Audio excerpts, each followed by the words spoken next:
turn this off. Hey, welcome. It's the closest to Christmas we're going to get live stream.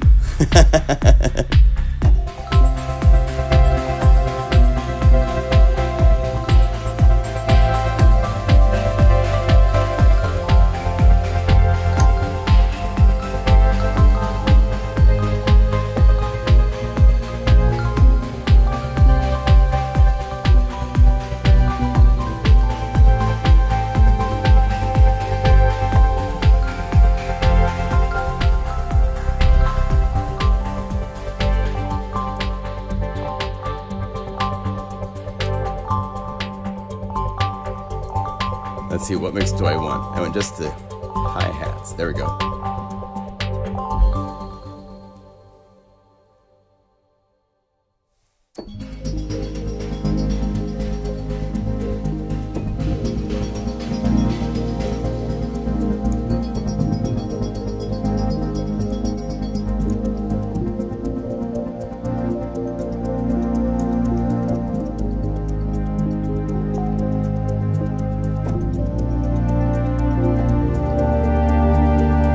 Hopefully my audio's working this week. Last week I was doing this and I was doing a whole thing and making faces and everything and nobody could hear me, so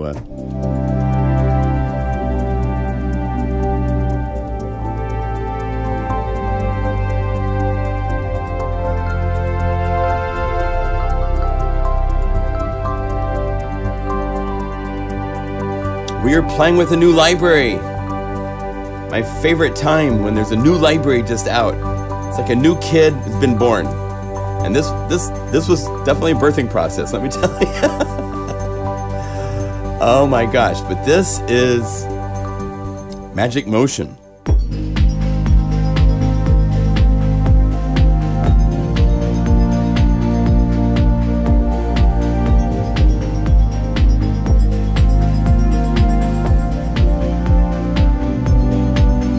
And I could play Jingle Bells all day long. It's just so happy, you know, just happy.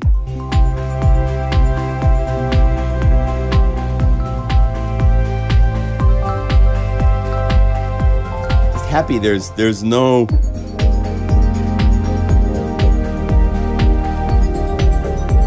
sadness and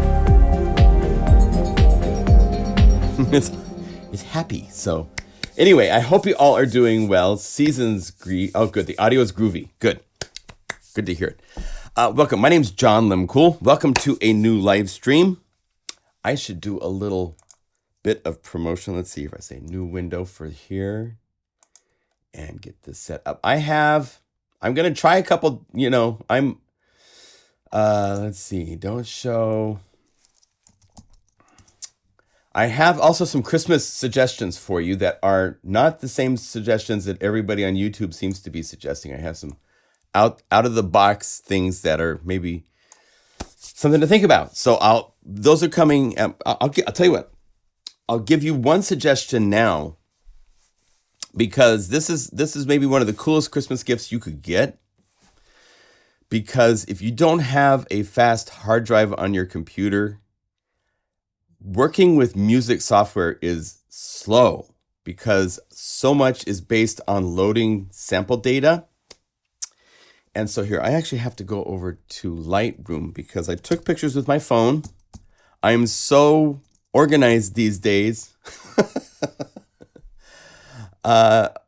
Okay, good. I'm glad we're verifying the app.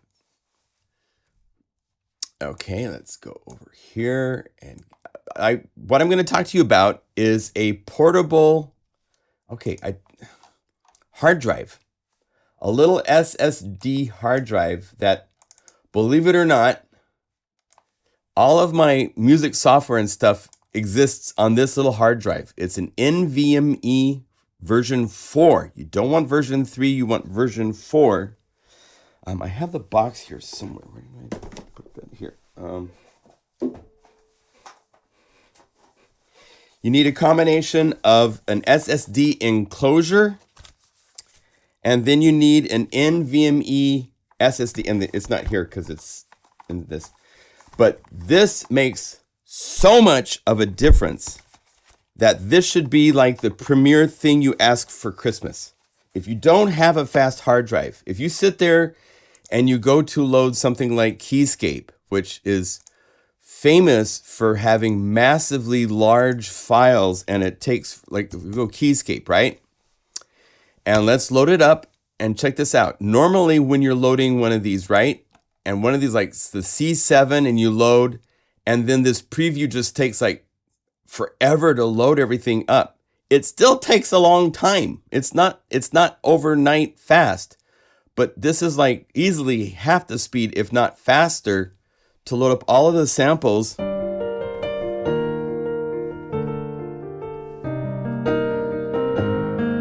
It's fully loaded.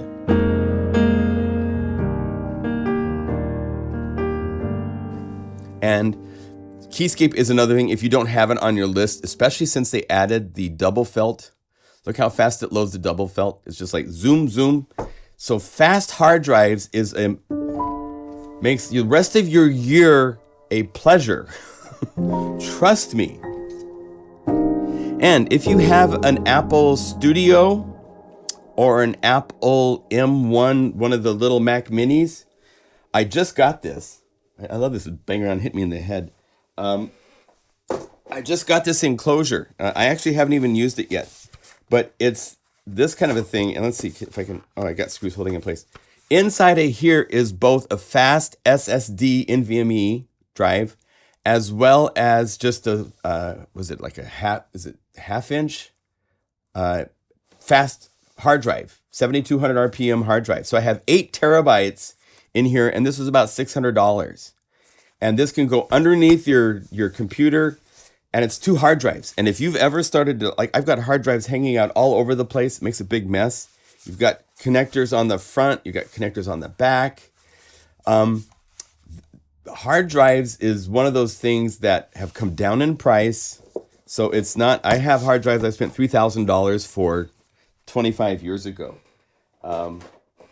That alone is like, you know, kiss Mrs. Claus every morning for doing something like that for you. If you can get a fast hard drive into your computer system, if you don't have such a thing, if you don't know, you don't know, but once you know, you can't go back. So, yeah. If you want piano tech, that's cool. I love piano tech. There's so many different pianos. I mean, there's different ways of doing pianos. Anyway, that's to start with. I wanted to just throw that out there. That's a really fun thing. But my name's John Lemcool. Hello, welcome.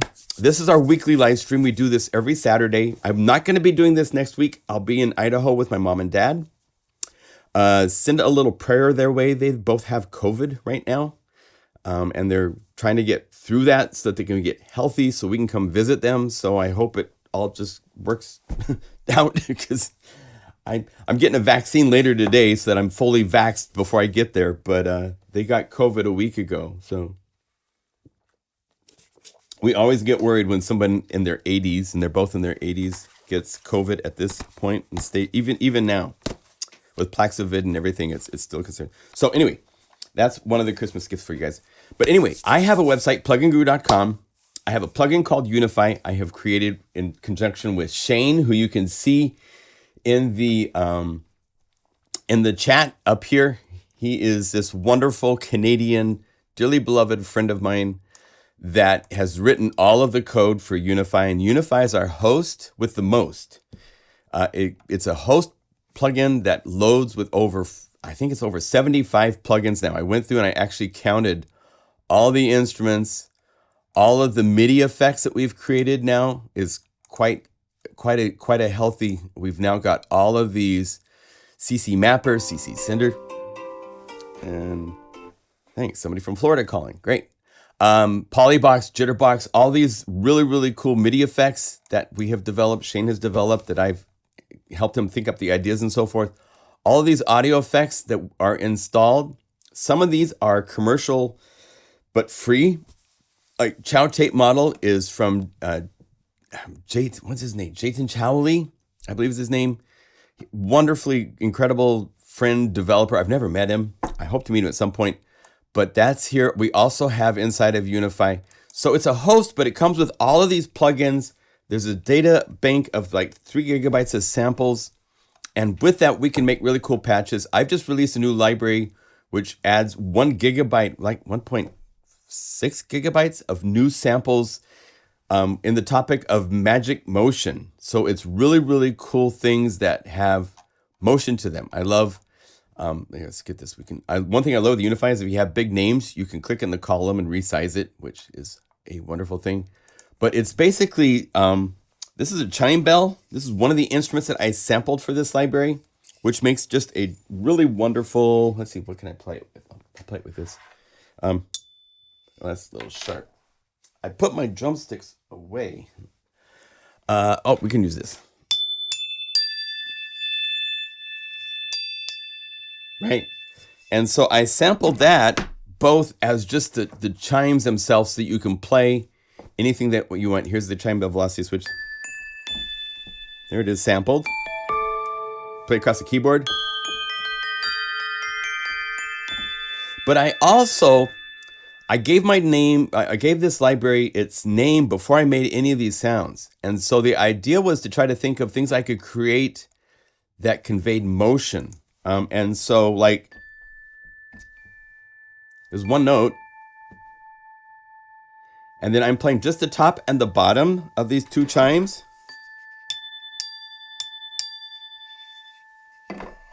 But I'm playing a sequence, and it's non-timing based, so if you play a handful of notes, like that's 5 notes now being played, you can see on the keyboard, on the screen. And then if you combine that with a pad, and you can get pads, this actually makes a really cool pad. This, one of the cool things with the UniFi is any patch in the list that you see, all you have to do is right click and load it into your existing patch. This is something you can't do anywhere else because they're not a host. So UniFi is a host, it can host itself. So I can go to this patch, I can actually, instead of right click, I can just change the loading mode down here to UniFi layer, and I can say peak. Let's turn this down, and now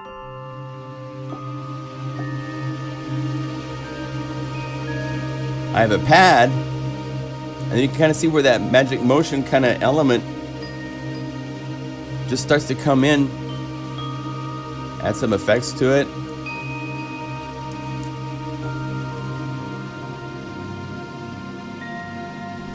You just have this stuff.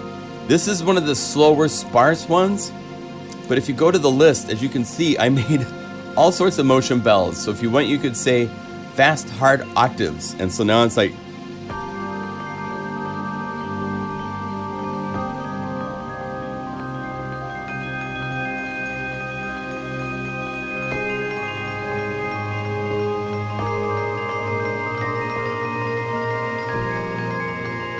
so you have motion that you don't really have control over. And so there's a whole bunch of different ideas behind that. I'll show you this whole library in a second. But anyway, my website, plugandgoo.com, is where you go for those libraries. There's over 90 libraries now that we sell. Christmas sale starts in 2 or 3 days. So if you want to save on buying new libraries in the list for the sale to start, that's a good idea. But I have Magic Motion on its Christmas sale price already. It's only $25. It's a $49 library. It came out really great. I'm so happy. Also, I should point out, I'm keeping the sale prices that are the introductory prices for ethereal pads, Vocalesque, and also for ReCycle. And there's a free version of ReCycle LITE, for those of you with UniFi. It's 120 megabytes from the full library.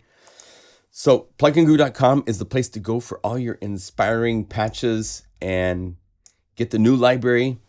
And I thank you for being customers of ours. It's a joy to make libraries that people love to work with. So this is the new library, 100 patches. Magic Motion is the name. And again, I gave myself that name before I made any of these sounds. And then I took like, oh, what could I do for bass? And so I found a bass and used some granular processing and some other effects.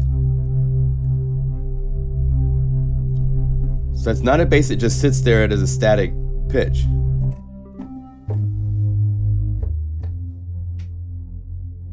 has motion to it. And if you want, you can open up the Guru sampler, which is our own little sample player, bring up the random. If you do this, you might want to bring up the attack of the amp just to like 0.005. That makes sure that you don't get any DC clicks. Now each time you play a note, it's at a random starting point, so it's just adds that more extra layer of life to it. But even though it's a bass, this makes really cool pads.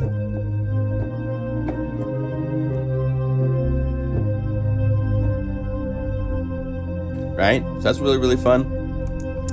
Other basses, this is using my, come here, dude.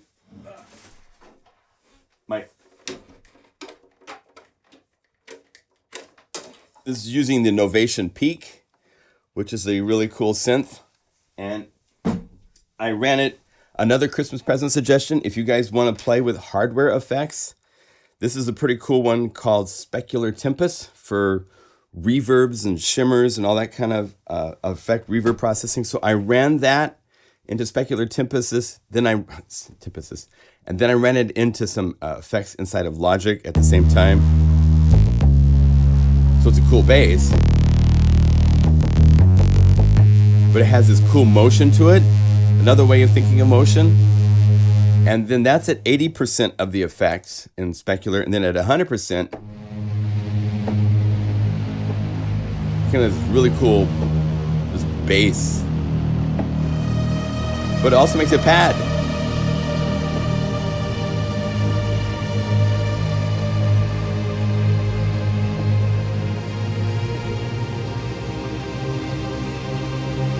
Especially if you use this like something like some of the synthy things and stuff found inside of ReCycle. You could take ReCycle, go to some of the really cool chord things, like say like well, I don't know if the chords would work. Did I do MIDI pads? I wanted to do more patches for this. I didn't do enough. I wanted to do more. I've been just had to focus on Magic Motion for a while. But I'm going to do some more work for this library. There's actually going to be some bonus stuff, hopefully before the end of the year, coming out for ReCycle. But you could add all sorts of cool synth motion things and layers. You can imagine what we could do to that. But I'm going to just go down the list of what this library has. So there's 3 types of bells. There's the chime bell that I showed you, this guy right here. The other bell is this little dude, which are super tiny little wind chimes with a nice little musician. I don't know. I don't even remember where I got this, but I believe it's supposed to have 6 chimes, I think, or 5 chimes. It only has 3. So I'm not sure what happened, or maybe it's just 3. You know, it's 3 spaced out. Yeah, this is the right number. So it's 3 chimes. And I sampled this both in doing motion things, which I'll show you in a minute, but I also sampled it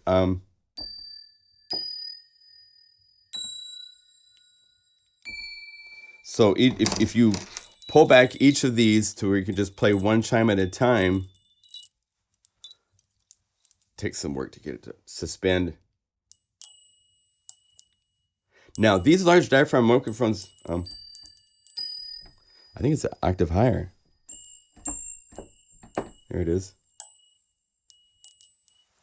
That's where something like another one of my Christmas present suggestions. This is a pair of Rode NT55 microphones. They are wonderful for recording super high frequencies like this. They can capture it.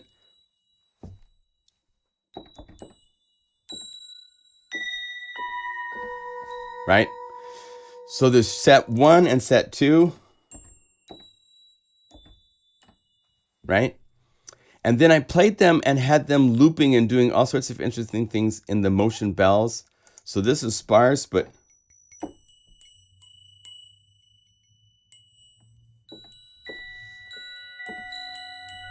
so you play a handful of those and you get some really cool motion things happening. If you get down to the Z patches, this is the bonus patches, and there's some really cool examples of using those in different ways. The Patty Tingles, like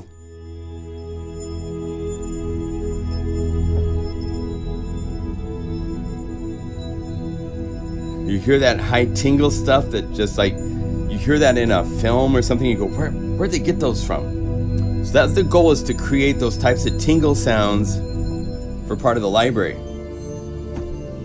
because they are so handy and hard to find. It's not a common library thing.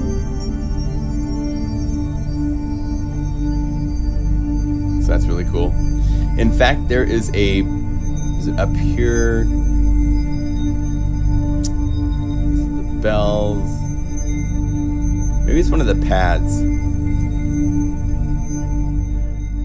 Where is it?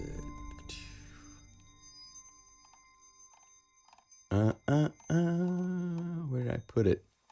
It's kind of a tribute to the Fantasia kind of thing. And I can't remember where I put it. It's not Wishing on a Star. Give me a second. I'll find it. It's here. Oh, because it's got a BPM element. So Fantastic Dreamer is based on that.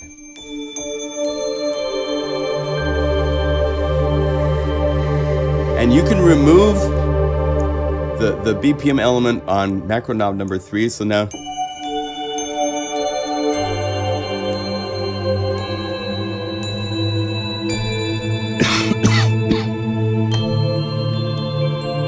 right? Excuse me. So this library goes in so many places because I was trying to find motion in different places. So the chimes is one place, and the motions. The third chime, by the way, is an interesting one.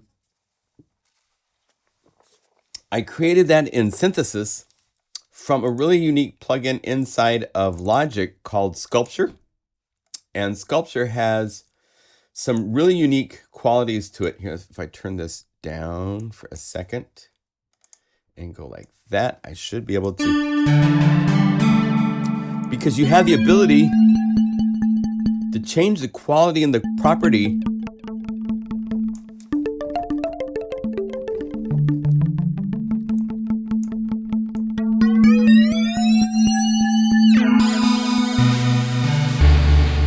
to get some really interesting sounds out of it. It does a whole bunch of different categories that they've gone through and so forth, and they get into really cool.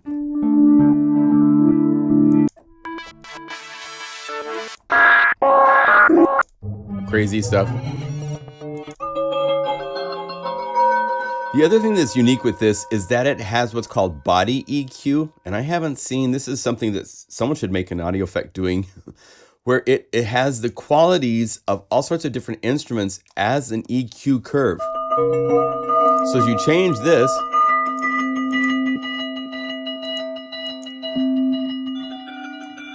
you can change the intensity, you can shift it, do all sorts of things. That's like a bass flute compared to a mandolin.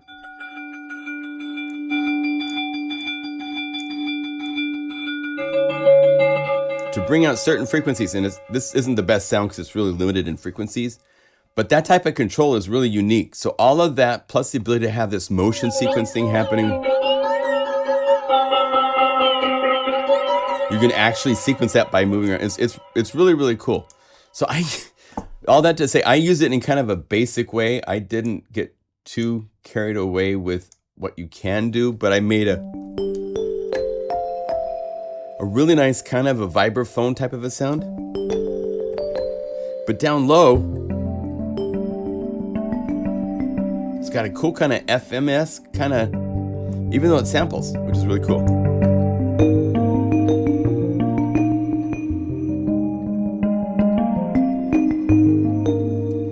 I even played this doing the motion stuff where I sequenced in, like here's Melitarium Rain Dry, where you play a note.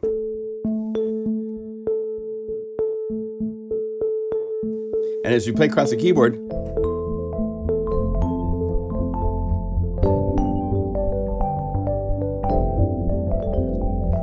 you have this motion stuff happening, which can be used in really cool ways. But here it is processed with additional processing.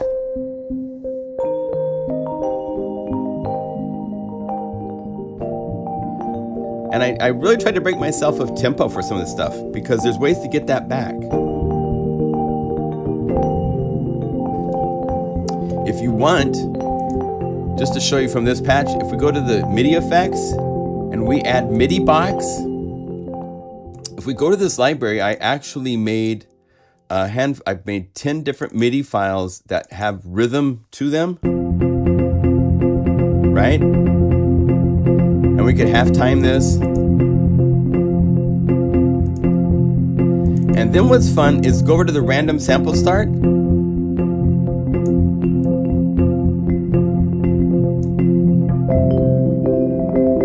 So even though they don't have tempo, the samples themselves are like going over wherever they want to go. It's now forced to respect the tempo of when MIDI box is playing all the new notes at the same time. So you get this chaotic but organized rhythm, which is really interesting. Right? And then if you want to like get it more defined,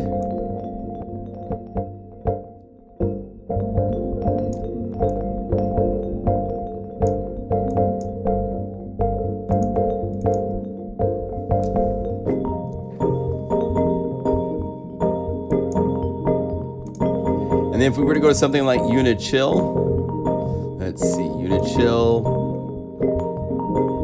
go to these drum grooves.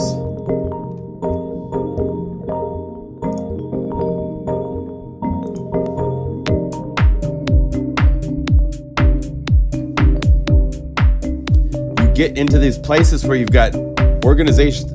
It's not organized, you know?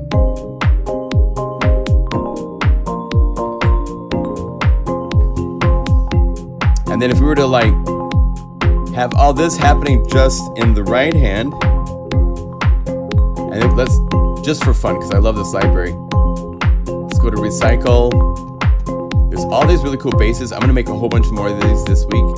So we can say like teeter totter, load that into a new UniFi layer, and limit that.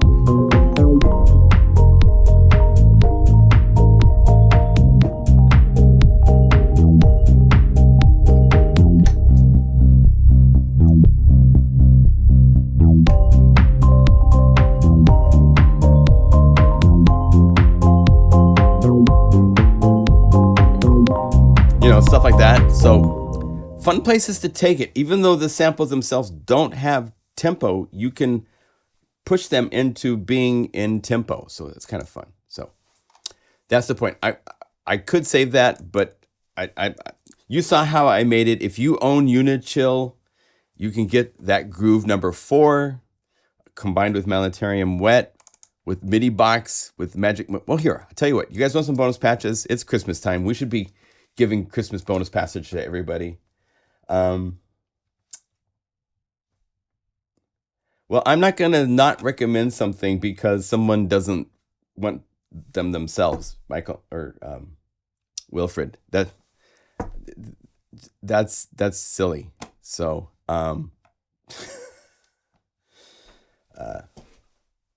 like half a total, right? I'm just reading the comments to see what you guys are saying here. Yeah, if you have fast hard drives, it makes a great thing. Thom was asking, can you drop in your own MIDI? Absolutely. That's one of the cool things with MIDI box is that, let's say that I wanted a different pattern for this to be working so that instead of, unfortunately, we don't have the ability inside of MIDI box in UniFi to make MIDI files. So you'll need to do this from your DAW, from your sequencer. So if I was to go over here and say UniFi in my Logic DAW and turn down the standalone version and go to the plugin version, and I just need to, just so I can hear it, so I can like go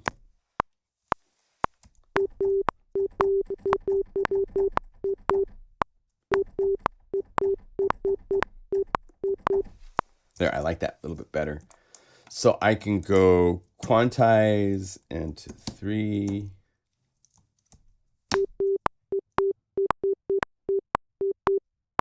Okay, so that's my MIDI file that I've created. Check this out. So inside of Logic, if you guys want to follow along so you see what I'm doing. I've made a MIDI file, one measure, 2 measures in length. I'm going to name it. So we go over here, we'll say name, new rhythm 1, because I'm going to make more of these, right? If I was getting into doing this, export as a MIDI file to my desktop. And that goes, oh, that might have gone to the wrong desktop. Because my normal desktop is supposed to be desktop. Yeah. New MIDI 1. Here we go. So it's right here.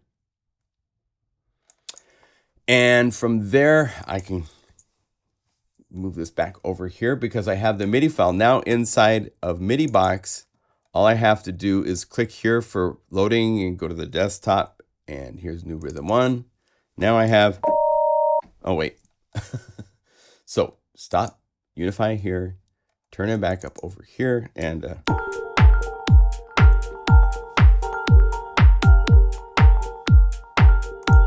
so it's using that MIDI file. Let's see, if I mute this. Because the way our MIDI file system works inside a MIDI box, it just, let's see, and let's get sample start to,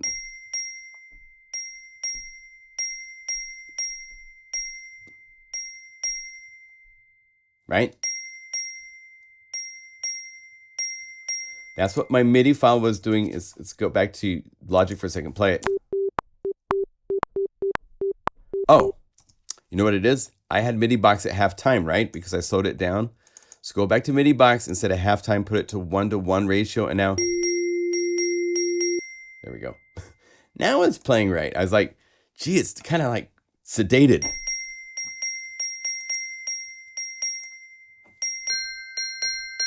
So now I can play chords.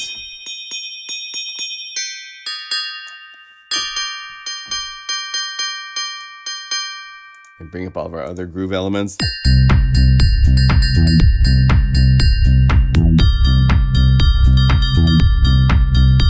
So it's doing that, and then we can go over here and we could put it onto one of these motion bell type patches, and then you get into this really cool stuff. The wind ones are faster than rain. I like rain is more like blops, whereas wind is faster. So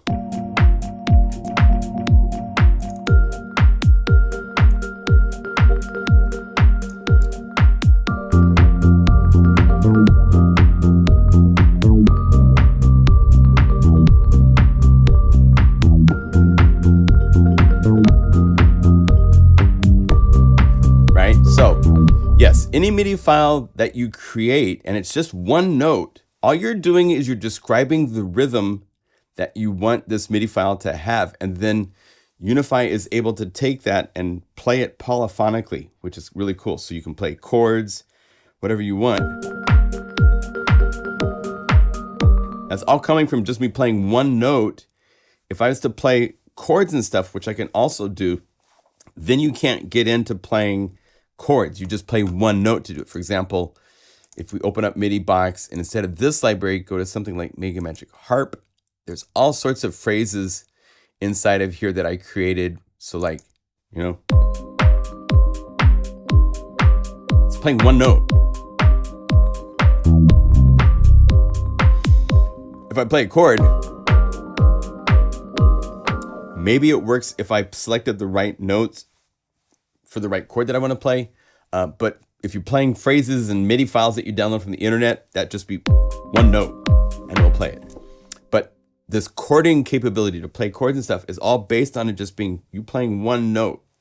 And then if you don't have it set to the right pitch for that note, we have tools here for doing offset and for changing what the root of the note is so that you can get it to be playing. A good test I always do is go instrument empty layer. So I have a sine wave. And if it's not right, if I change the root, I'm changing the playback of the MIDI file by changing the root until I get, right? That way, once I know it, hold down Option and click the little bullet for that sine wave that I added, and it's gone. Now back to play.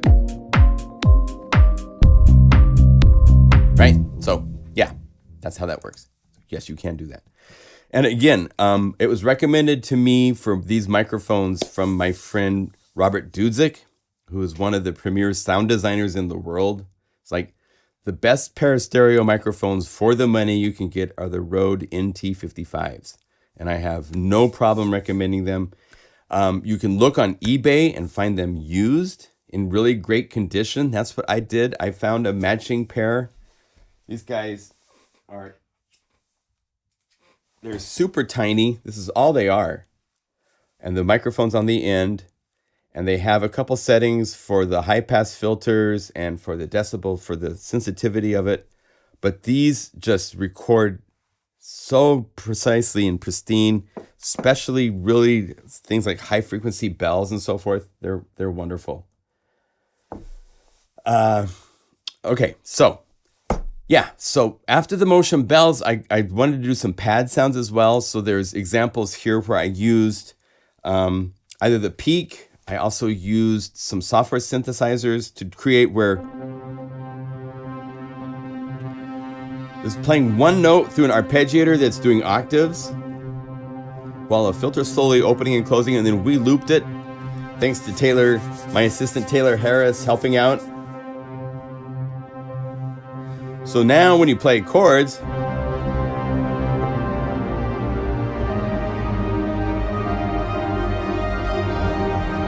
you just have all of this really cool motion happening. And then once you start to bury that into effects and stuff, it just becomes this really cool pad.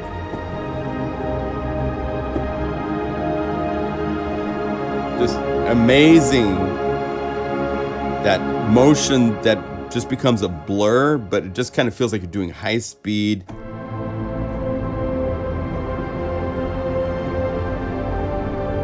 Right? The Air God was an experiment where I layered up 4 different plugins inside of Logic and then played the notes that I wanted it to create as samples. And oh, that's this small mix. Let's play the full mix first. This is all 4. So motion in a different way with frequencies going all over the place and swirling and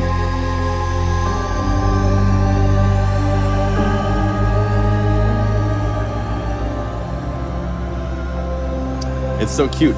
There's some lovely reviews coming in for the library already, so thank you to those of you that have written a review.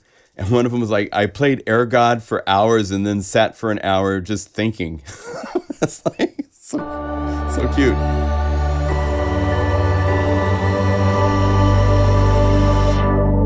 And you can darken it with the modulation wheel, so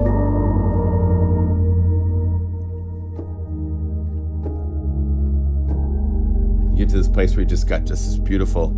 I love the filters inside a Guru sampler. They are so nice at so many filters in software synths.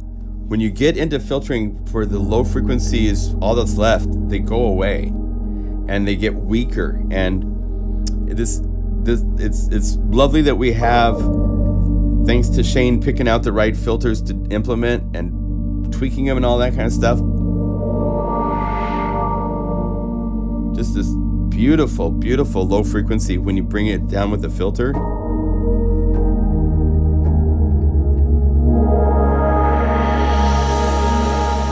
And then I wanted to make a couple other variations of the Air God because it's such a cool sound.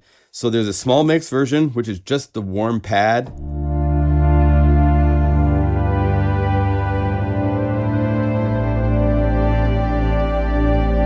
Kind of Oberheimy in the tone.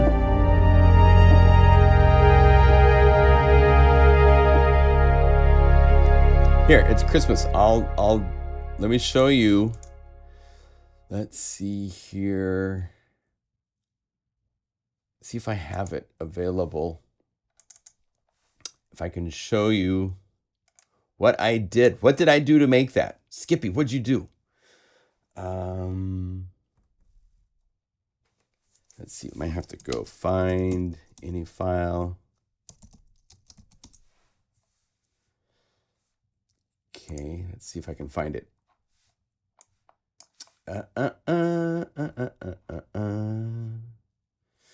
I can't find it. Anyway, it's 4 layers. It's an intricate way to build a sample, a sound, because I play in, this was done on my C augmented scale sampling map, where it's C, E, and G sharp. And then you just repeat that up the keyboard. And so you end up every third note. So it ends up being about 15 samples. And that way you have an equal map, C, E's, and G sharps. You can see here in the map for building the map. There's another map that I do if I'm getting into more acoustic instruments and stuff, which is where it's 3. I'm giving you, these are Christmas presents. I don't tell people this stuff very often. This is just, I'm in a giving mood. This is giving information to you guys. Another sample map that I use quite often is this. 3 white notes, 3 black notes, 3 white notes, 3 black notes. That's every other note all the way up the scale. So 1. If you do that, let me turn this down because it's going to sound really bad. But if you do that, you end up every other note on the keyboard being sampled, so that the map is even and you don't have places where you have it transposing by a whole tone or so forth like that. So yeah, so that's my 2 sample maps I typically go to for when I'm sampling acoustic instruments. I try to get them into that range and so forth. So I have when you're making samples, the ideal sample range is to make it so that it's the same amount of splits between them. If you have one where it's a sample here and then one here and then a sample here, you're going to have a place somewhere in here where you have to crossfade between one sample and the other one, and it's different than the crossfade point between these samples down here. And samples get brighter when you play up the keyboard from the original sample, and they get darker as you play down from the keyboard from the original sample. That's why you need lots of samples, because one sample, if we go just to the bells, and let's do this. Let's make sure that we're just choosing one of the samples. Let's say A4. So as I go down, it's getting darker. It slows down, but also because it's taking that sample rate, it actually lowers the sample rate in a way to play it. But as it goes up, it gets brighter. Hear it getting brighter? So when doing sample maps, the key is consistency between the samples, so that you don't let any samples get brighter than other samples found on the keyboard, and you don't let them get darker than other samples found on the keyboard. So consistency is what makes a good sample map. If you can do every note, sometimes that's good and sometimes it's not good, because certain notes in a range of a keyboard aren't good. And so sometimes you have to base around where like the bridge points on pianos and harps and so forth are. Yeah, all sorts of different things have to be taken into account for some of these things. But for the most part, I like to do the C diminished sample map, because you get an equal mapping across the keyboard. So the other thing, if you are into sampling and you want to do more sampling, I can highly recommend the Taskcam. I love the sound of Taskcam recorders over any other field recorder. I can tell a huge difference when I do recordings between them, and this captures the sounds that I'm hearing more accurately than the Zoom ones and the other ones. I have some Zoom recorders just because they're so inexpensive, but I love these guys. And I bought this. This is not, like, it wasn't given to me, but this is a unique one. This is the X8, and I think they have the X. Why is everybody calling me today? They also, I think, have the X6. But what's cool with this is it's got XLR inputs on each side, as well as the 2 microphones in the front.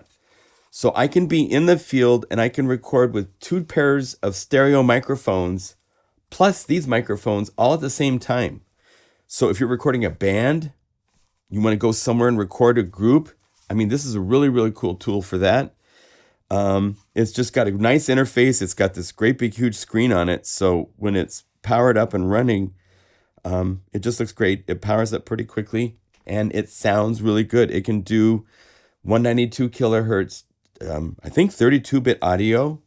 It's lovely, lovely, lovely, lovely. Great, great, great product. So that's, I'll just kind of sprinkle little Christmas ideas through this as we go, just to make it exciting. Now, at the end of this library, after the other air god was just the air part. Because with this, you can layer this with any pad. Let's go to like Mega Magic Pads Volume 2. Mosaic. This is one where I made pads that are using up to 4 different layers to make one pad. So if you go, I'm going to go here and change it to UniFi layer. So I can say like Mystery Romance all. So it's going to load all. So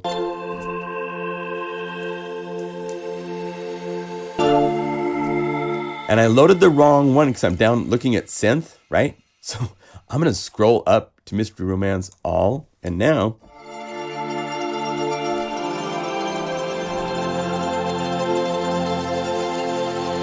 and I can just have that air just be an element with this. And then if I want, I could solo to Mystery Romance and go through the different A layers. Like A was like I kind of designed these where there would be like a solid body element. And then more mid-high frequency. And then something that was motion. But I also processed it. So let's right click and say load into just instrument layer 1, the A, the pad. And then if I combine that with the air god's air,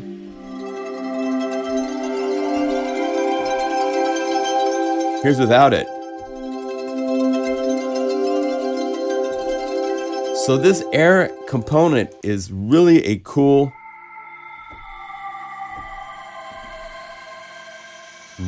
component to put with all sorts of pads.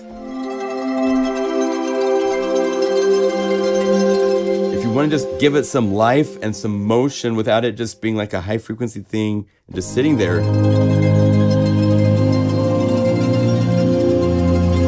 Because it's changing all the time.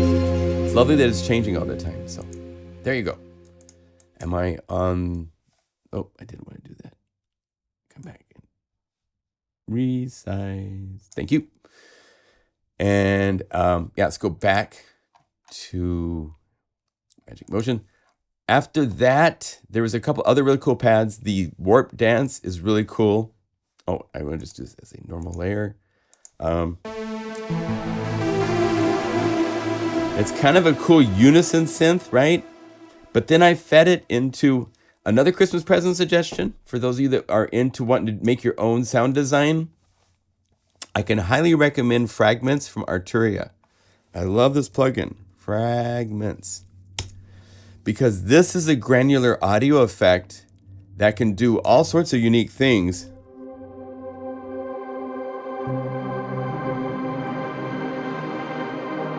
It's doing that. Let's see, I think bypass. Here's the original.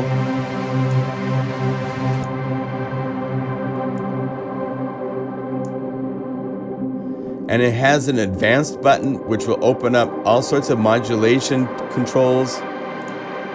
So you can go here and this is doing the filter cutoff. So you can do some really cool things like that. You'll see this filter go up and down. And in fact, if you go over here, you can see how you can, if you get to where you, let's see if I go like assign, and you see how you get this little arrow up and down. Now you can control the intensity of modulation. So if I wanted this to also control something like slope, I think I can click assign and go here. Assign. Maybe it's just certain things that can be assigned to. Because I know I can assign it here. I guess it's only the but they don't show you like over here. That's interesting. See how these have these controls for controlling the intensity, so you can program some cool things. And it can get into all sorts of really unique motion things. You can get pitchy.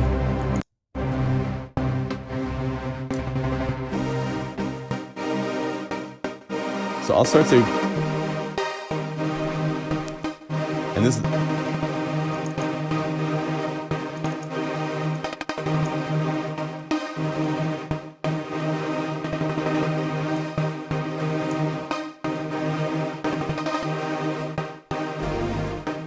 So I love this effect. It's really cool. Flexible, does some cool things. Here's the mellow version, which is using, it's more filtered so that the granular elements pop out a little bit more. And there's a cool trick. I've shown this before. The shift parameter inside of our Guru sampler is actually able to shift the sample map so that it can go 2 octaves up or 2 octaves down where it plays. So when I'm playing, right now this note is playing C3 and it's playing the sample at C3. If I take this up 2 octaves, it's now playing C5 sample, but it's down in the bottom. So now it's really fast and it's all bright. Actually, it's C2. It's going the opposite direction. When you shift up, it shifts the map in the negative. So this is like C1. Like this is this sample, right? But by shifting, I am shifting it to where it's forced to play that sample instead of its normal sample. And if you go all the way to the negative, where now it's playing higher samples, but it's playing them down in the sample map range, it's slow. It's really cool. So you can use this on all sorts of things. You can go to some of these Malletarium ones. These are also really fun. Take like Rain Wet. If you shift this high, it's the same pitch, but now it's playing those samples really fast, right? Well, it's really cool if you go the other direction.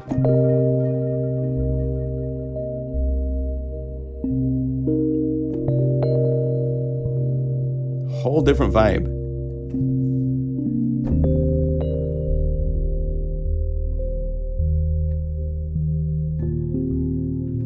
So play with that on things. The key to this is you have to have sample maps that are more than one sample. The more samples, the better, because it's actually transposing.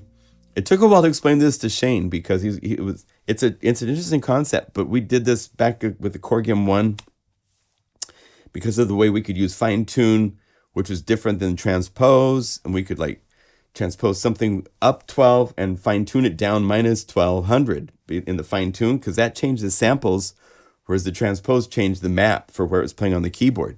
And so you could get all sorts of really cool things happening. So this is doing this really cool, not your typical, yeah. In fact, Omnisphere has a similar parameter called shift, I believe. If you go to Omnisphere, Eric, being a sample genius that's been using samples for a long time, he also wanted to use this. So if you go to the sample mode, instead of crush, you have shift, and he calls it timbre, but it's doing the same thing where it's shifting the samples. If you go to their sample sets, and let's do some from Keyscape so you can really hear it. So we go piano, let's go acoustic pianos to the C7, just custom C7, right? So you play this. Here it's playing the pianos at the, it's really interesting to play these pianos without the effects.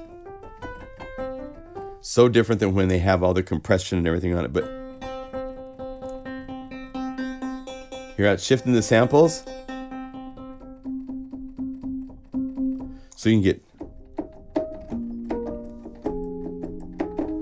doesn't even sound like the same piano, right? But that's just because of playing the sample maps.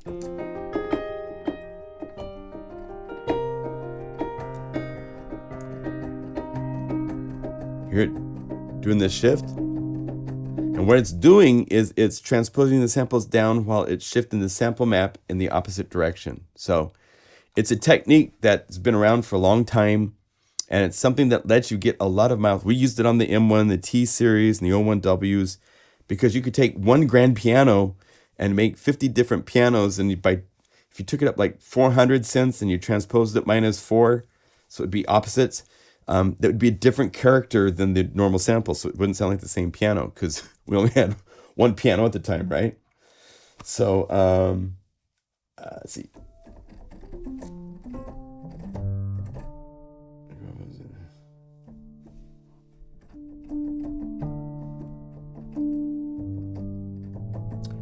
Um,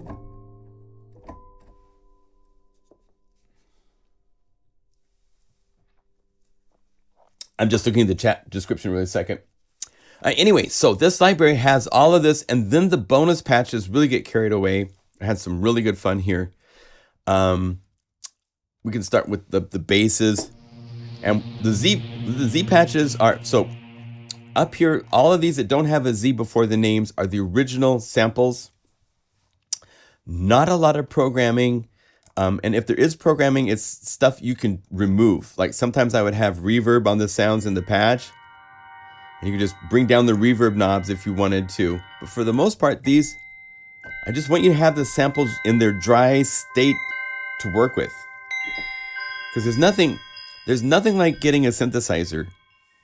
And it's got all these great patches that are so complex, you can't, there's nothing simple to start with. So I wanted the basics here. And then when you get to the Z patches, it gets carried away. And we start combining all the elements to do all sorts of fun things.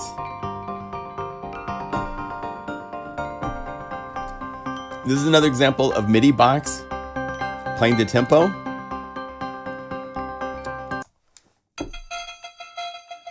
This is a cool one.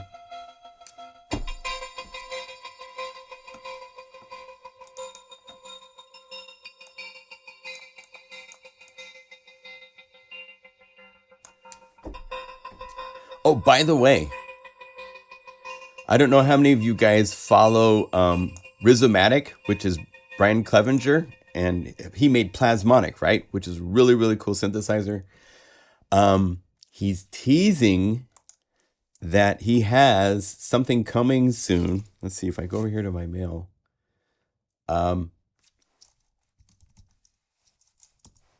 He has the audio effects of Plasmonic coming as a separate plugin, which is going to be really, really interesting to see what he does. He's taking it a lot farther than he normally said. So let's see, view this in my browser. So here's his email that he created, because he has a winter sale going on for Plasmonic. If you don't own Plasmonic, that's another really cool Christmas gift you could ask somebody to get you, because it is a very, very cool physical modeling based type synthesizer with all sorts of really cool MPE real-time capabilities and so forth.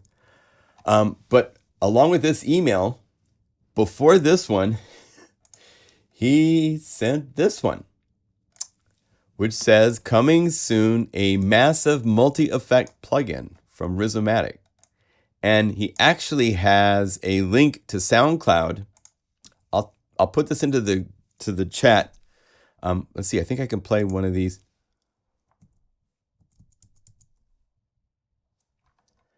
No, it's not routed. Okay, hold on a second. Here, let me go over to our dearly beloved friend Loopback. Another Christmas present for yourself. If you're on a Mac and you need to route audio, this is a lifesaver of a program for routing audio between everything. Like right now, my Firefox is not routed into the system. All I have to do is say turn on Firefox. It's now plugged in, and now I can play these and you hear them. So these are some of the things his multi-effect can do. Fuzzy guitar.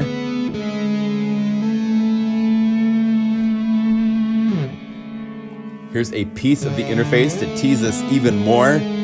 How dare he do that?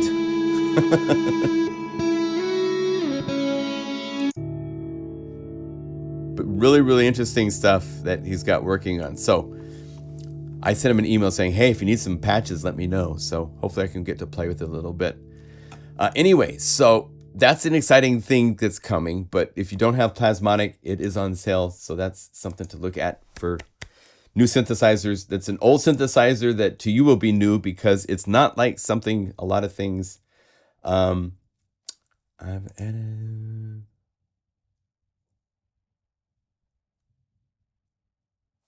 Okay. I'll follow up on that. My most used VST is Plasmonic. Yeah, it's a wonderful synth. It's got all sorts of places to go. So Hey, Cello Cubano. Happy holidays. Yeah, so I'm staying in holiday mode the whole live stream. I won't be here next Saturday for that live stream. So this is my holiday live stream, and it's a new library and showing Rogue Amiga's loopback. Let me I should put a link to that because it is a lifesaver if you need that type, if you have audio routing things.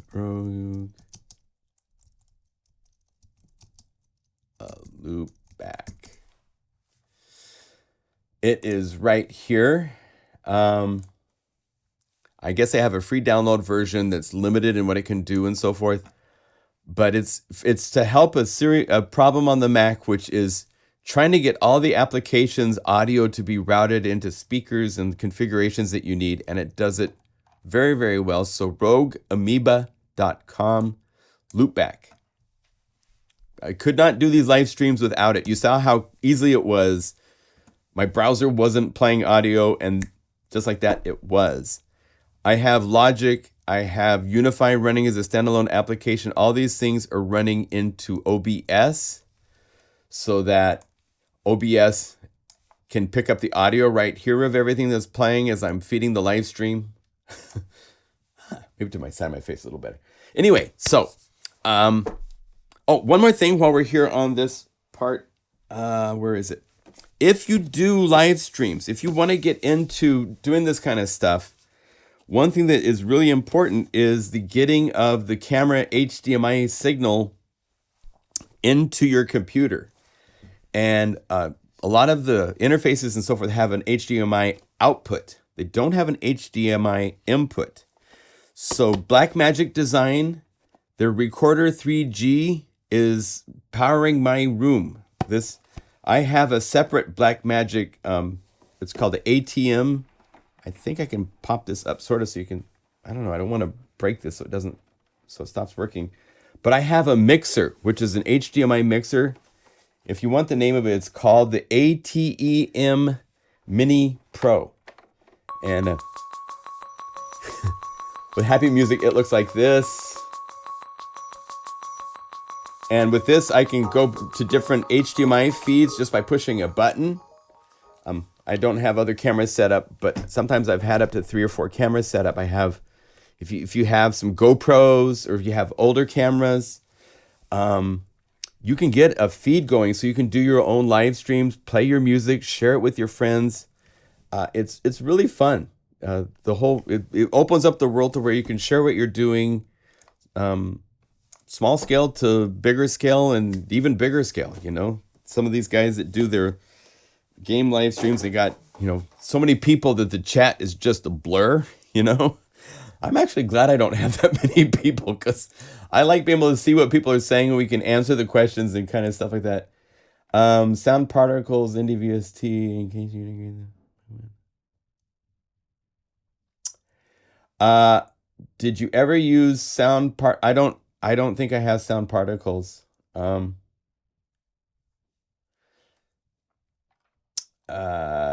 Yeah. Brian Clevenger is a very smart guy for sure. You guys have some good discussions going on. That's one thing with this chat is you guys get together and share your thoughts and sometimes bring up topics that are different than what I'm showing. And it can all be happening at once and everybody's happy. It's great. It's really, really fun. Just make sure the camera has a clean HDMI output. Yeah, for sure. Yeah, it has to be compatible. They have compatibility lists at Blackmagic and they're always updating them. They make more complex devices and so forth. But that's a great way to go. So a few more other patches that are fun. Let's show seasonal jagging. This was it's Christmas time. This is kind of a special library for the holidays. So I didn't feel bad doing happy tingles and stuff because it's that time of year. So we kind of want that kind of thing. I love this one.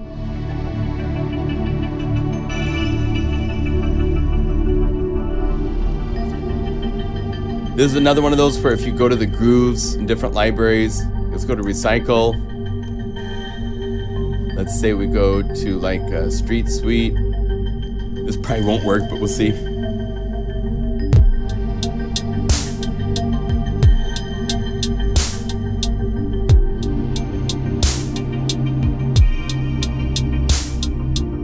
Now what's fun also is inside of UniFi with MIDI box, instead of half timing it, let's double time it. So we go 2 into 1.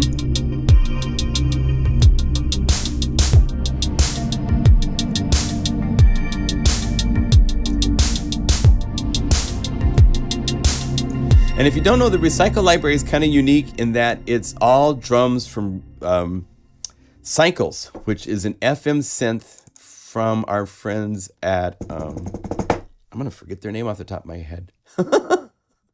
Electron. So, and these you can tune them up in pitch.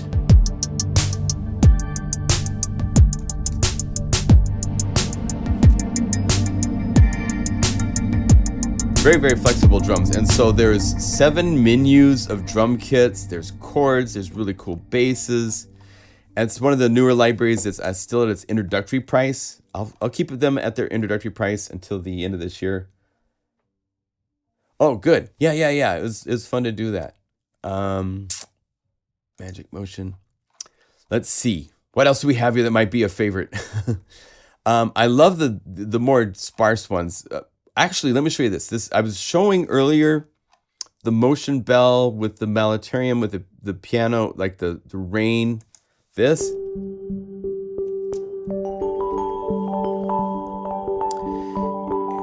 What if I could put that into electric piano?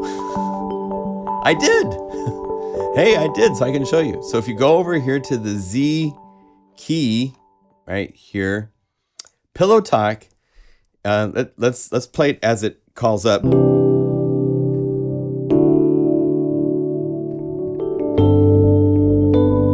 You almost don't notice it at first, right?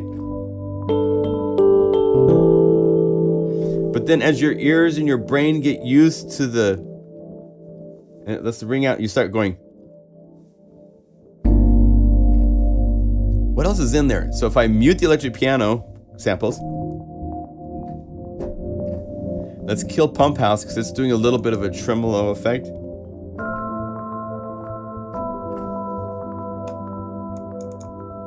Malaterium Wind Wet.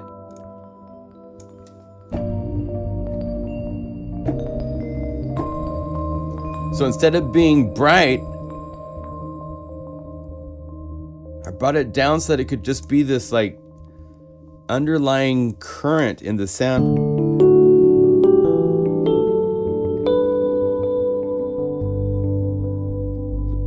So the electric piano is a star, but to make it unique, like a piano you haven't heard before, we put in Malaterium.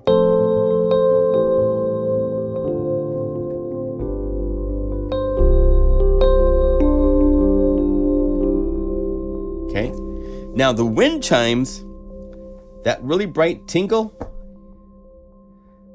Well, I haven't made Mega Magic Bells and Winds for UniFi. That's actually going to be one of the next libraries I do, and it's one of the last libraries to be created for UniFi from the libraries I did for Omnisphere. So only the Omnisphere version of Mega Magic Bells and Winds exists, and it's very, very different, but I can show you that for a second. Let's go layer, new layer, Omnisphere. I have 40 libraries for Omnisphere. So one of them, if we go to the user directories, is Mega Magic Bells and Winds. And this is a bunch of just single samples. Nothing is multi-sampled.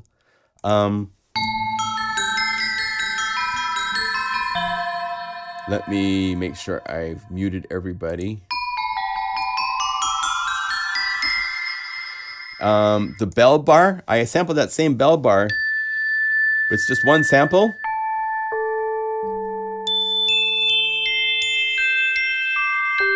Hear the aliasing.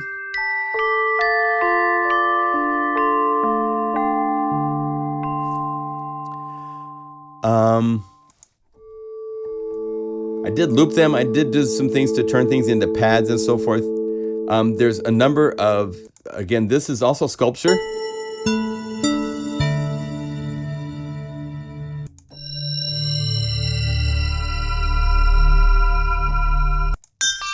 So this will be out probably January for UniFi. as in UNIFY library. Right now, this library, you have to have Omnisphere, and the library plays inside of Omnisphere.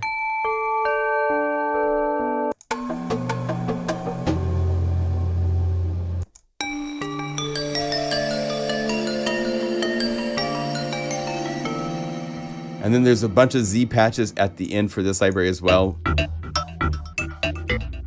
You know, making it all sorts.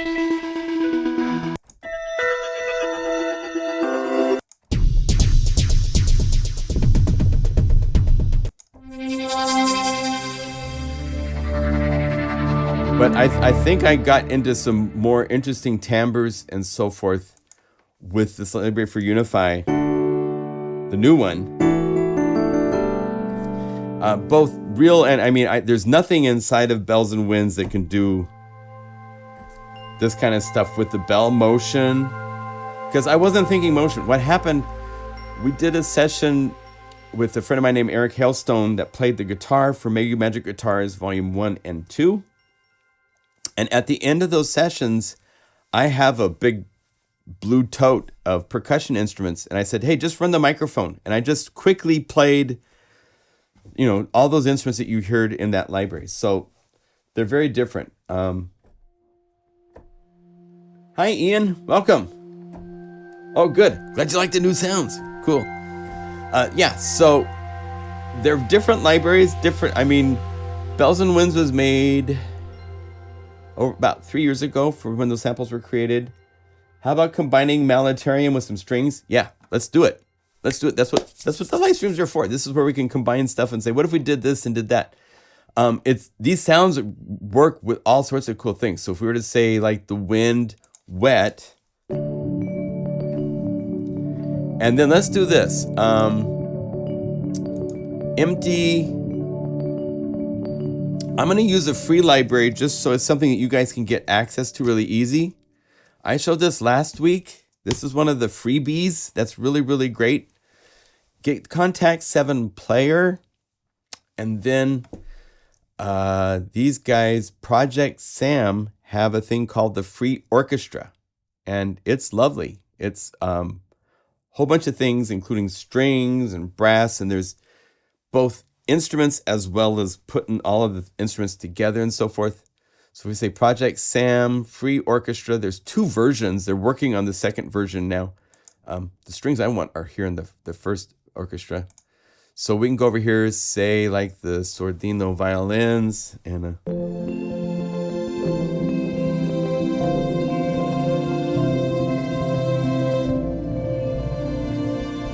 now in this case, the violins are an octave up higher, so hold down Option or Alt on the little transpose parameter right here for the Malatarium, and now.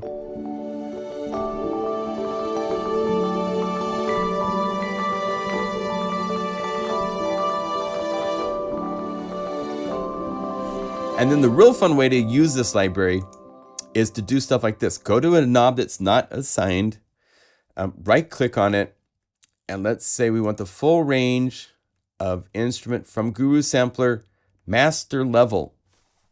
And I'm doing it from here instead of mix level because inside of the plugin, we were able to smooth this parameter.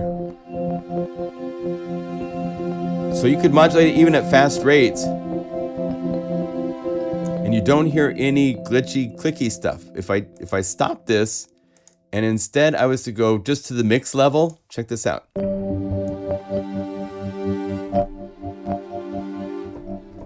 You hear a little bit more,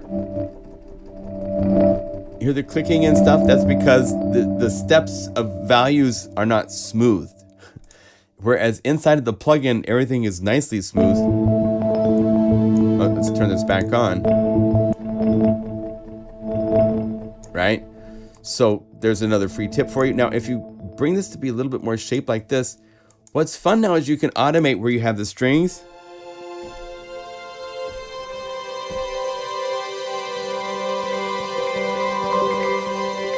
And then just bring that in and out. If for your piece, it doesn't have to be where it's just sitting there the whole time. Have it so that it's soft.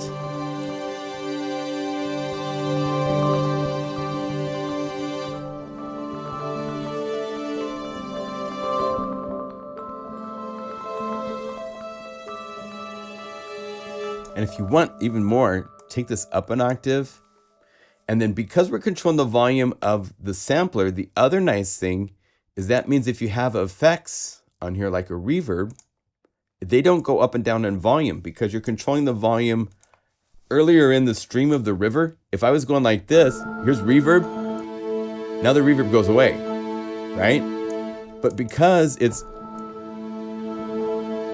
reverb doesn't go away, it gets to ring out. So it's kind of like we've set it up so that these are audio effect like a bus.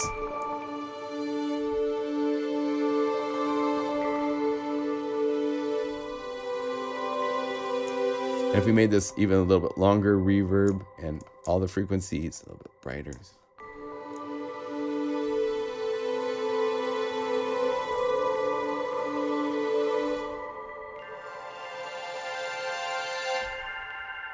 You know, you can do some nice things with these sounds. And if you want to change this, let's go like, instead of Melitarium, let's use like one of the wind chimes sparse on just one note. So it's going to play it just.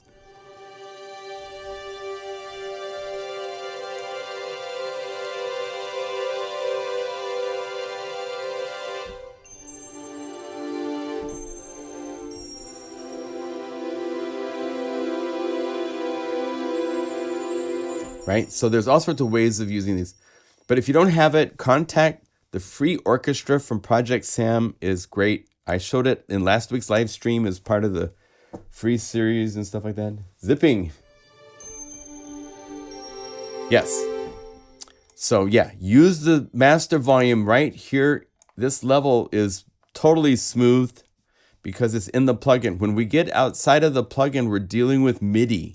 And so MIDI only has 127 gradations and there's no interpretation. So, or interpolation. Interpolation is the word I was looking for. So yeah, that's another tip. Yes, if you have a Korg Nano controller, in this case, like one thing to notice is that see the CC numbers on these knobs? They don't all have CC numbers in my setup. Yours might be different, but this is the default that UniFi ships with. If you have a knob and you want to assign it to a CC slider of hardware units, just click this little dot next to each knob. You can say learn MIDI CC and then move the CC that you have and it will pick it up. So you can do it that way.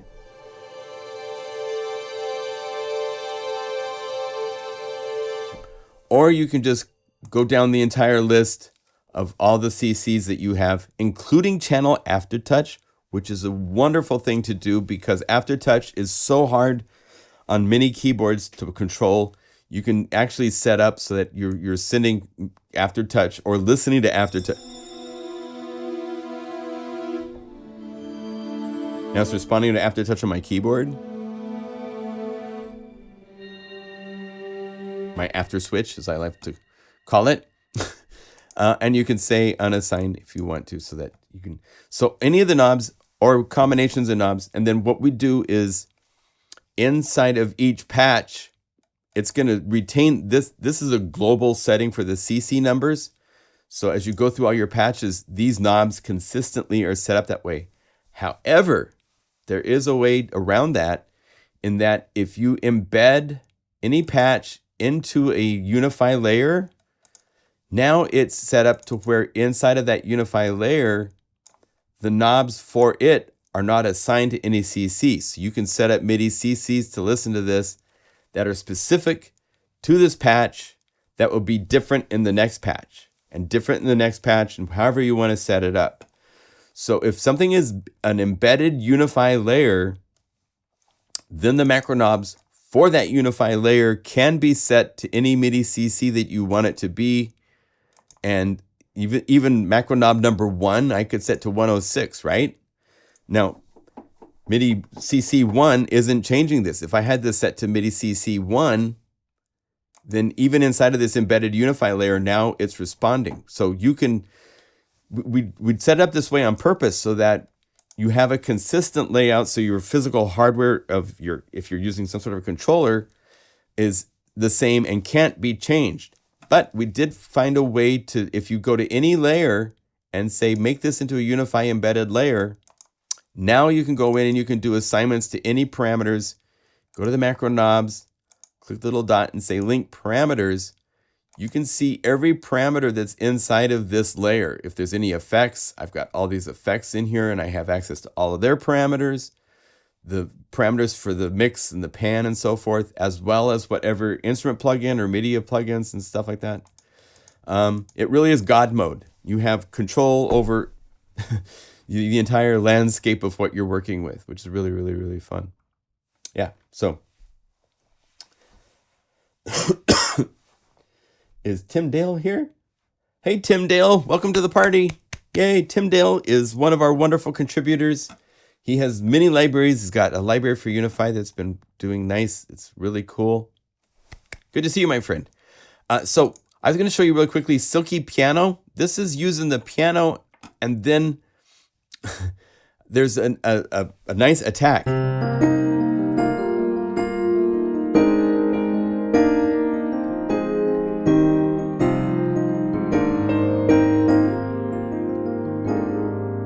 And a couple things. Right here, number 6 is the piano. So if you wanted to use Piano Tech,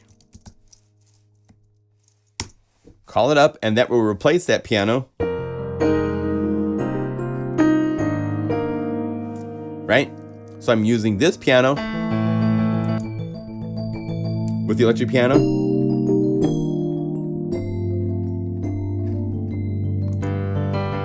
Or whatever your favorite piano is, layer 6 on this patch is the piano, the acoustic piano. So you can replace that with whatever you want. If you want to replace the electric piano, it's layer 4. Now, layer 1, 2, and 3 are kind of fun. These are the tine layers from the library.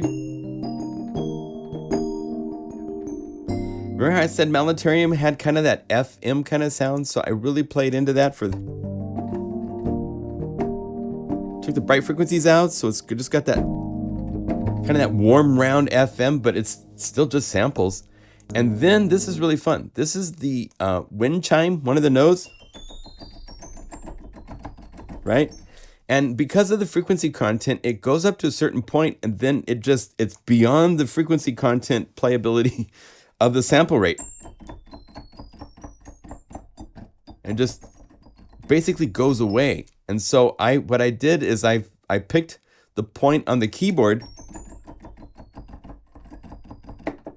right there, D, and I put that as the top note for the top layer.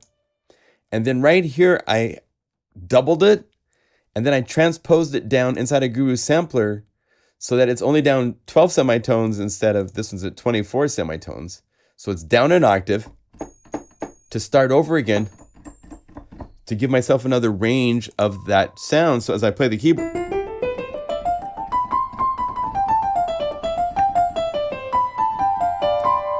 these are what I call old dog programming tricks, because these are tricks I've been using for many, many years on many synthesizers. Because check this out. Here it is. If I had just that single sample, the bell, it's gone for the top half. Right here at D, it's nice and strong. D sharp. See how it drops? And by E, F, you don't even hear it. So by incorporating another layer and then transposing it down back into the playing range where the bell sounds good, your ear is tricked because the piano is playing at the normal octave. So I have nice bell sounds up here.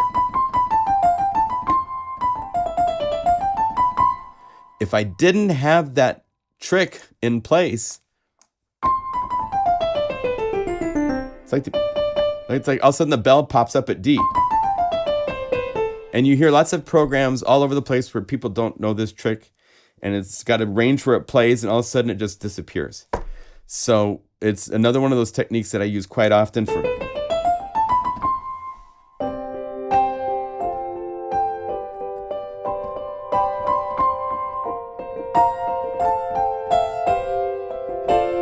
You can get that high frequency content even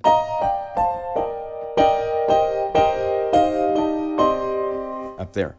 And it wouldn't exist if UniFi wasn't able to duplicate that oscillator. If we were in a synthesizer, it doubled itself and then transposed itself down just for a certain part of the key range. So another example where UniFi, this is just easy for us to do this type of stuff, to make bell sounds and so forth work in ranges where it loses its sound otherwise.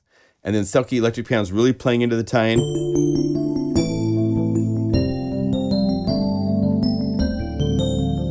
Like if I was doing voicing for a Roland synthesizer, this is...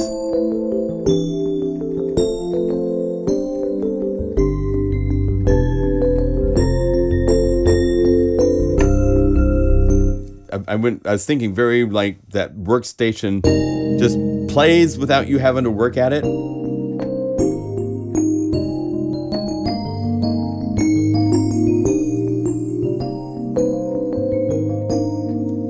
And I didn't show it, but up here, one of my favorite patches is actually Living Fifths. I love the character.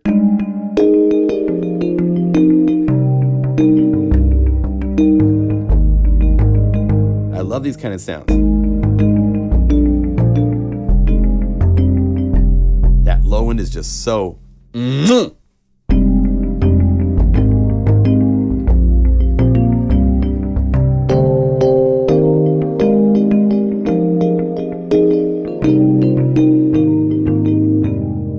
So there you go.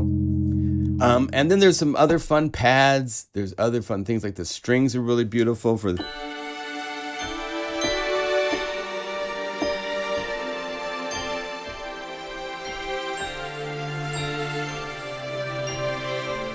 And again, this is a library requiring only UniFi.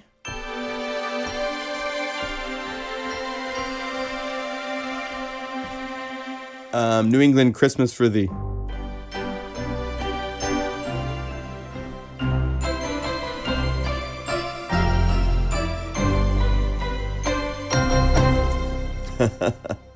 Oh, there's one that I really love. First Light. This is really cool for a pad with the... I let it just really ring out.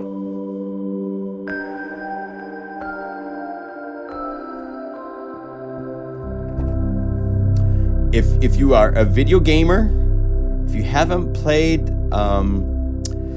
Dying Light 2, Stay Human, I'm struggling through that currently, and it is a scary, hard game. And it's one of those that came out like 2 years ago or something like that, and they've continued to update it and update it and update it. And I just got it for like a really like, it's like under $30. It's great Christmas present. But it's scary and gross. So if you have kids or people that don't like seeing scary stuff, you've got zombies that will jump on you and you're looking up at them and you have to push buttons frantically so they don't, you know, it's just that. But it's really, really fun. Right.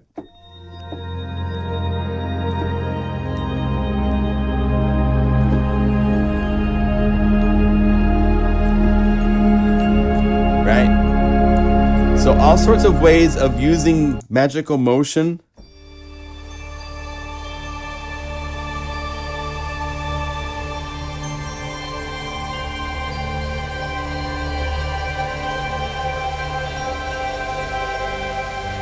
At the last minute, I kind of realized I had these really cool bells and so forth with motion, but I needed wind, needed a couple of things. So I actually went back to Cloud City and I pulled out some of those samples and then I did some additional new processing to them. So they're not the same samples, but they came from the samples of Cloud City. So you have a new wind, the rain.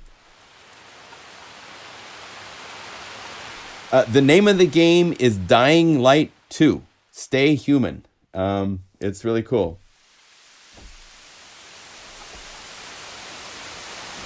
So you have rain, this thunderstorm. Sounds like I'm rolling my garbage can outside.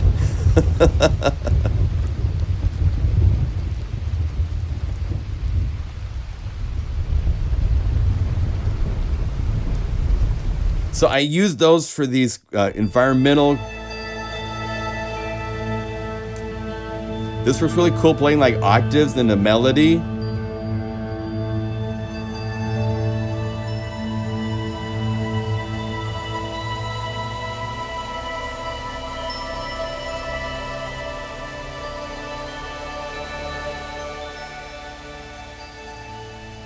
and you hear a mandolin.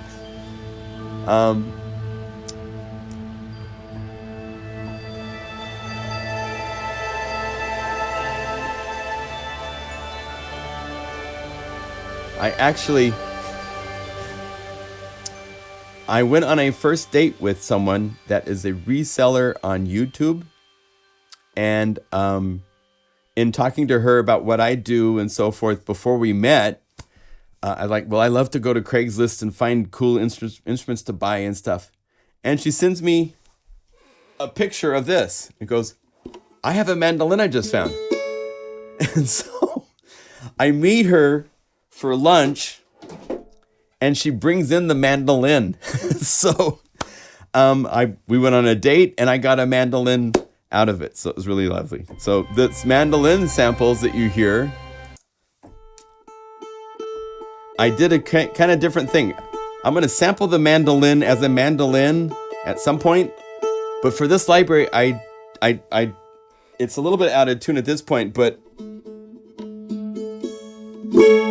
I tuned it to just fifths and all the same pitch. So it slipped out of tune, but when I sampled it, I had it tuned so that. So I'm going between different sets of the tuning strings, tuned to the same pitch. Yeah, it's a great date. I got a mandolin out of it. And a friend. She's a good person. So here's the dry, and then with processing,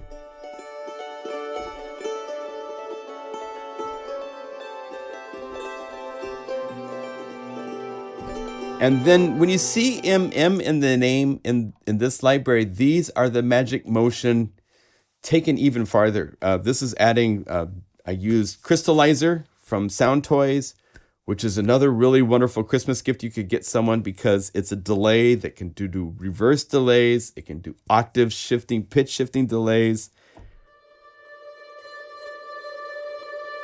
So that's just one note.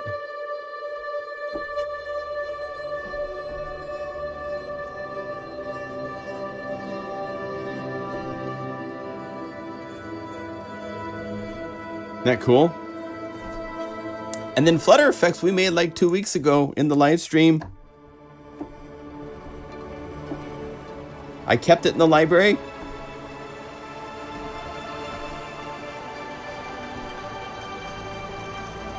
So there's these plucks of mandolin along with the bells and the wind chimes and the synth stuff. So it's a really fun library. There's 57 sound sources, 100 patches. I love this one. I could just play this because I've rented beach houses out here on the Oregon coast in the summer, and you just takes you there, you know. So some of the reviews, it's interesting. A couple of customers that I have that are friends that send me notes and so forth, you know, do healing music, and so I really want to make sure this library had I really tried to go outside of my normal box of what I've done in the past. This is the 32nd library for UniFi. There's 90 libraries created by myself and Tim Dale, and Fred Nungot might be here, and so forth.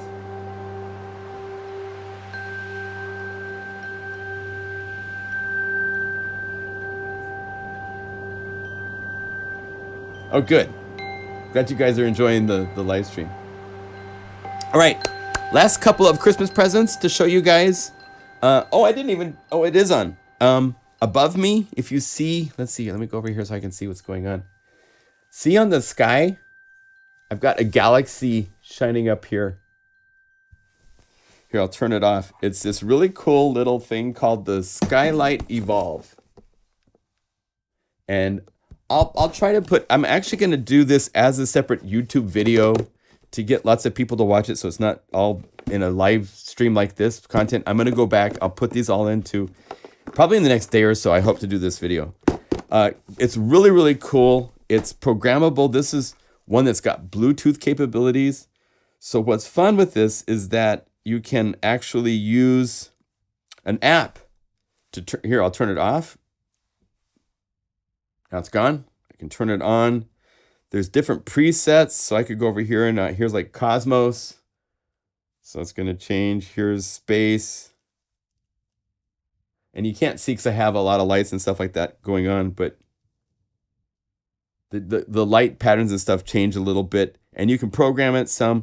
And this company makes 3 or 4 different things. So I actually want to buy some more of these because you can control all of them from one iPhone app. So that's really fun. The other Christmas gift for suggestions to all of you, if you want to get your room to have nice lighting. So many videos I see by people that have, they have the places where they have good lighting and a lot don't have good lighting. So if you want to have the lighting in your room change, it's not hard. It's actually really easy. I would suggest either the Wiz or the Philips lights. Let me get over here so I can see what I'm showing you guys. But these are light bulbs that are ran with Bluetooth, and they both use the same Wiz app. See how it says Wiz? I think that's backwards, but if you reverse it, W-I-Z app. And what this is it's a light bulb you can plug into anything. And so, you can see where people tell you to, buy really expensive bulbs and all this kind of stuff. And you don't have to do that. Check this out. The lights in my room are powered by $15 Home Depot industrial lights. These things that are like this, I just have the light bulbs in there. And the cool thing with this is I have an app on my phone for controlling all of these lights. So the back bank that's now blue, that's my studio set. I have different sets and it has an app where it shows you them and what color it is. I can click a thing where I can now see all of the colors. Let's say I want to be red. Boom, they're red.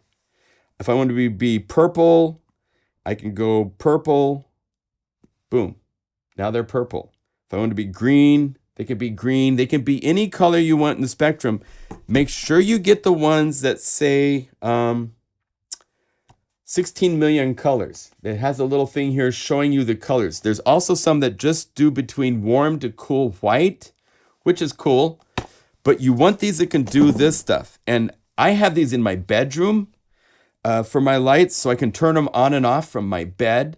The other thing that's wonderful for in your bedroom is you can have it normal light, or you can set them what they have a setting called like TV time, which is non-reflective, really dark light, so you can still see around while you're watching like a TV in your bedroom. They're great, and it's like $20 for one of these bulbs, maybe, or $11, and they last forever because they're LED based, and so they're not taking up huge amounts of power. And they're flexible. You can change the light to be any color you want. And putting a couple accents in your room and turning off your bright fluorescent overhead lights and having a couple of these light up your room, and the vibe will totally change. And you need to have a place. When I'm working and making my Mega Magic sounds, my room was dark blue and purple, and I had the galaxy on the sky. And I mean, I just remodeled my bathroom. And I actually took a bath one night with the galaxy in there just to see what it was like. And it's so cool to have your bath and have a galaxy on the ceiling. So you can use these lights to make just cool environmental mood sets and stuff like that. So instead of showing, you need something to dust your keyboards, you need covers and all. I'm trying to think of things outside of what other people would be thinking out, because I'm Skippy. I'm special, right? So there you go. Another thing that I love, around me, I have these. These are, come back here. Himalayan salt rocks. They have just a wonderful vibe to them, to have this kind of energy glowing next to you when you're working. Environment's important. If you write music, put yourself in an environment appropriate for the music you're writing.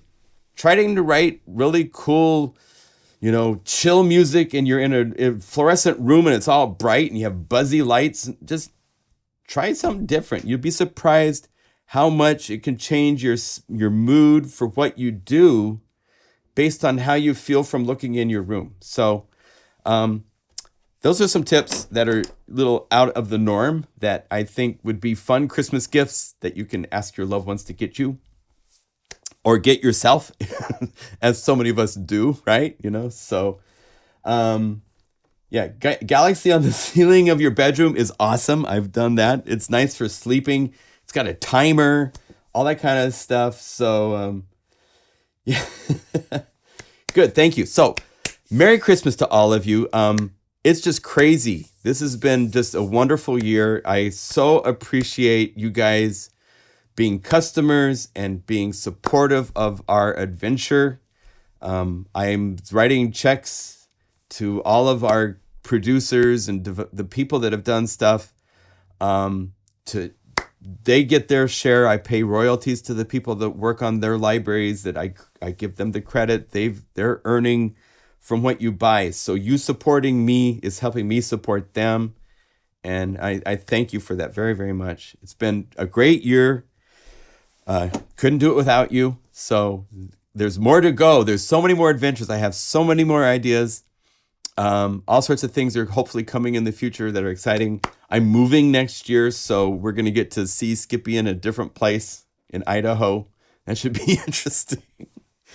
From Portland, Oregon to Boise, Idaho is quite a big jump in some respects, but at the same time, not that big of a jump. But it will be really a fun transformation, because from that point, then I'm going to start traveling a lot more. So you'll be seeing me touting a Starlink around so I can do live streams from Iceland and from Portugal and from all sorts of places I plan to go. I'll be in Berlin next May for Super Booth, all sorts of stuff. So Merry Christmas to all of you, and thank you for your support, and I hope you have an inspiring, healthy, happy Christmas. Let's do our shout-outs. Shout-outs until... We'll do more live streams after Christmas when I get back from my family, but shout-out from Portland, Oregon.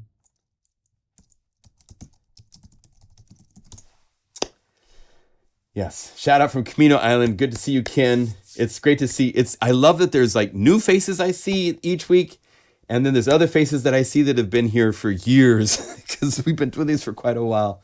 But look at everybody in the world. We're all together. It can work where we all are in harmony, right? Thank you. Yeah, everybody enjoy the holidays. Merry Christmas. Guru Nation, you guys are family, and I appreciate all of you. And yeah, just have a great time for the holidays with your families. And if you have questions, thank you, Taylor. Taylor is here doing his shout out for tech support. But we're here. We will jump on even on Christmas Day. If someone sent us an email, I'm sure we'd either he or I would be replying to it. So, Kasaka-san in Japan. Arigatou gozaimashita. Domo.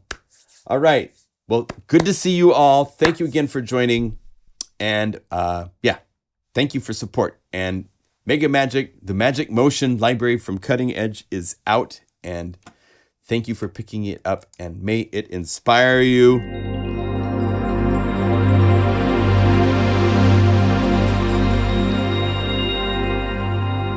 Love it.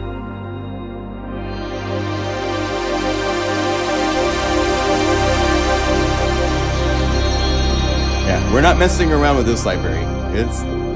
We're hitting every frequency at once. Oh, and yeah. Oh, yeah. If you get back to the 80s, that's a wonderful library. Also, Ambient Dreams. I have to do a video also just covering the libraries that came out this year, because Bob started the year last year with Ambient Dreams, which is just wonderful. By the way, he just did a demo on SoundCloud that I put up for this library. And one of the cool things is that inside of this demo, you get to hear some of the things coming in his next library that he's working on for the first quarter of next year. Oh, wait, that's the Christmas one. He did Magic Motion Time. This kind of shows all this stuff.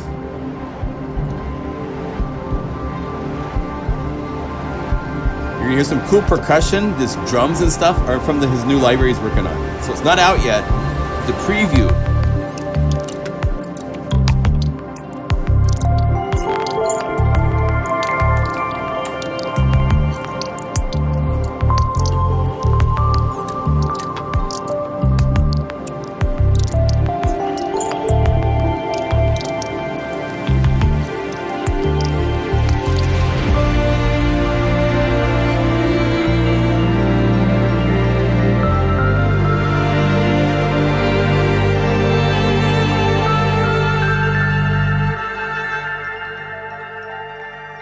cool?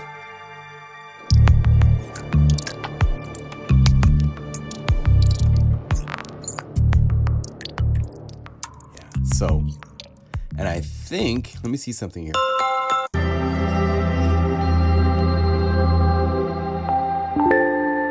There's just the sounds from the library. Oh, wait.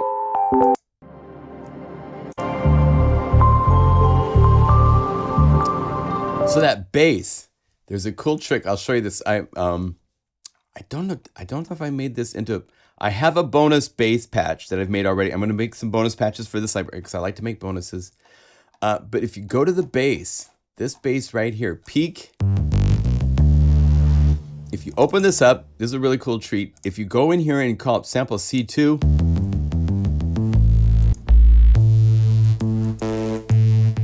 actually it's E.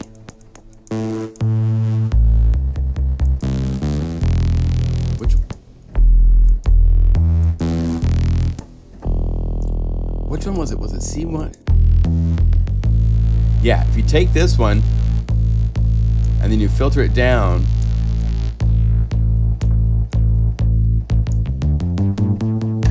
makes a really, really great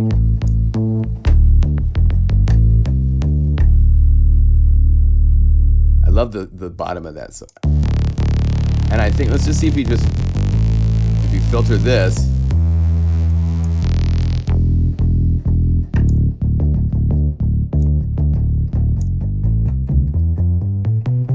I'll have to ask Bob what he's doing, but I think if you just call up C2,